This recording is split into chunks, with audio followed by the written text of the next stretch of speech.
அலைக்கும் வரஹ்மத்துல்லாஹி வபரகாத்துஹு. இன்னைக்கு நான் வந்து உங்க கூட ஒரு சிறந்த நட்பு எங்களை எப்படி சொர்க்கத்துக்கு அழைத்து செல்றதுங்கிறத பத்தி தான் பேச வந்திருக்கேன். இந்த உலகத்துல சொல்லுவாங்க தானே, ஒரு நல்ல ஒரு நட்பொண்டு இருந்தா கையோடு பூமியே சுமந்திடலாம்னு சொல்லி. இந்த உலகத்துல இருக்கிற எங்களோட சொந்தங்கள், பந்தங்கள், இரத்த உறவுகள், அதையும் தாண்டி எங்களை சுற்றி இருக்கிற உறவுகளை தாண்டி எங்கேயோ பிறந்து, எங்கேயோ வளர்ந்து, எங்கேயோ இருக்கிற ஒரு உறவு தான் எங்களுக்கு நண்பராகவோ நண்பியாகவோ அமைய முடியுது. இந்த நட்பு வந்து எங்களுக்கு 2 வகையில சிறந்த நட்பாக இருக்கிறது தான் உண்மைக்குமே இந்த வாழ்க்கைக்கு அர்த்தத்தை கொடுக்குது. ஒன்று, எங்களோட இருக்கிற பிரச்சனைகள், எங்களோட கவலைகள், எங்களோட துயரங்கள், எங்களோட சோகங்கள் எல்லாம் பகிர்ந்து ஆறுதல் கூறி நல்ல வழியில எங்களை இட்டு செல்றது தான் ஒரு சிறந்த நட்பு.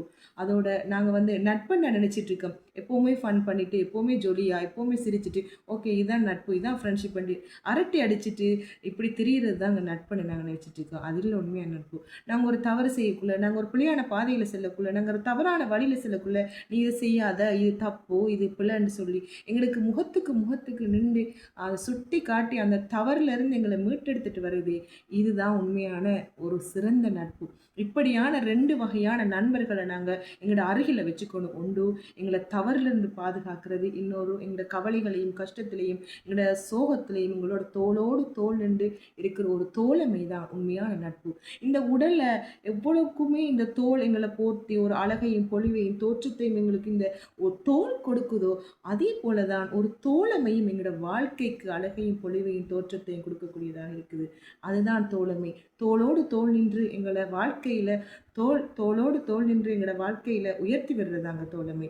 தோளுக்கு பின்னுக்கு நின்றுட்டு எங்களோட வாழ்க்கையை தாழ்த்தி எங்களை கெட்ட வழியில எங்களுக்கு செல்றது உண்மையான தோழமை இல்லை.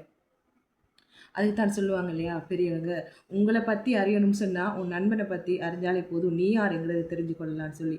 இதுக்கு எந்த உறவுமே வரையறைக்கு செல்லலை. நண்பனை பார்த்து சொல்கிறாங்க, நீ வந்து யாருன்னு அறியணும்டா உன்னோட நண்பன் யாருன்னு அறிஞ்சாலே போதுமுண்டு. அந்த அளவுக்கு இந்த நட்புங்கிறது இந்த உலகத்தில் நாங்கள் தேடிக்கொள்கிற உறவு. இதை நாங்கள் சரியாக தேர்வு செய்து கொள்ளணும். இந்த நட்பு எங்களை சொர்க்கத்துக்கு வரை அழைத்து செல்லுதுன்னு சொல்கிறதுக்கான ஒரு சிறந்த ஹதீஸை இமாம் இப்னு பஷர் ரலியல்லாஹு அன்ஹு அவங்க கூறியிருக்காங்க.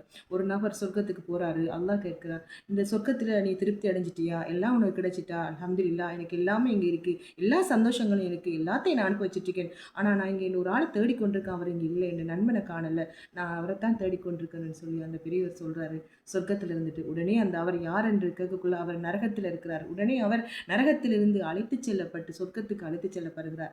இது என்னத்துக்காக நான் சொல்றேன்னு சொன்னா, இந்த ஹதீஸ் மூலம் நமக்கு எது விளங்குதுன்னு சொன்னா, அதாவது இந்த உலகத்துல நாங்க தெரிவு செய்யற நண்பர்கள் நல்லவர்களாக இருக்க வேண்டும், சாலிகானவர்களாக இருக்க வேண்டும், நல்லதை ஏவி தீயதை தடுக்கக்கூடியவர்களாக இருக்க வேண்டும்.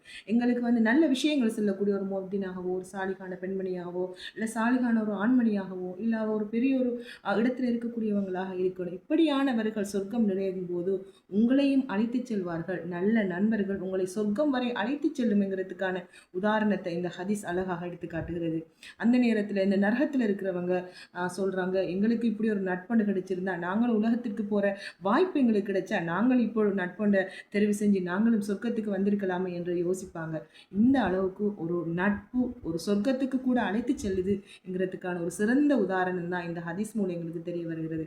இந்த உலக வாழ்க்கையில எங்களுக்கு கிடைக்கக்கூடிய இந்த நட்புகள், உறவுகள், நல்ல நண்பர்கள் எங்களை சொர்க்கத்துக்கு அழைத்து செல்லக்கூடியவர்களாக, நல்லதை ஏவி தீயதை தடுக்கக்கூடியவர்களாக உங்களுக்கும் எனக்கும் இருக்க வேண்டும் என்று நானும் துஆ செய்து கொள்கின்றேன்.